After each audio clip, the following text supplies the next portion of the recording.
செய்யும்போதே உங்களோட ஷேரை எடுத்து வச்சுருங்க. இல்லைனா தோசை கடாயில் எண்ணெய் ஊற்றி கொஞ்சமாக சோம்பு, வெங்காயம் ஸ்லைஸாக கட் பண்ணி வச்சுருக்கேன், பச்சை மிளகாய் இது கூட சேர்த்து அதை அப்படியே சென்ட்ரல் தள்ளி இஞ்சி பூண்டு பேஸ்ட்டு, ஒரு 2 தக்காளி, ஏன்னா அந்த புளிப்போட டச்சு அப்படின்னு மாதிரி வந்துட்டு போகணும். மஞ்சத்தூள் உப்பெல்லாம் சேர்த்து நல்லா வதக்கி விட்டு, சிக்கன் குருமா இருக்கா, இல்லை பரோட்டாக்குள்ளே சால்னா இருக்கா, மட்டன் குழம்பாது இருக்கா, ஏதோ ஒன்று அவன் தலையில் டம்முன்னு கொட்டி கொஞ்சம் கரம் மசாலா சேர்த்து ஒரு 2 நிமிஷம் நல்லா வதக்கி விட்டுட்டு, ஒரு 4 முட்டை வேக வச்சு ஸ்க்யூப்ஸாக வந்து கட் பண்ணி வச்சுருக்கேன், அதையும் இவன் தலையில் டம்முன்னு கொட்டி 2 நிமிஷம் வதக்கி விட்டுட்டு, அப்படியே கருவேப்பிலை சேர்த்து 1 டேபிள் ஸ்பூன் மிளகு அப்படியே சேர்த்தா எவ்வளோ சூப்பராக இருப்பான் தெரியுமா? சூப்பராக இல்லை, மாசாக இருப்பான்.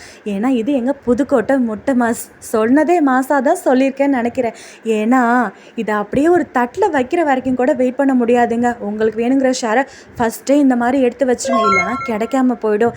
என்னோட முட்டை சீரீஸில் ஃபஸ்ட்டு புதுக்கோட்டை முட்டை மாஸ் பிடிச்சிருந்தா சேனலை சப்ஸ்கிரைப் பண்ணுங்கள்.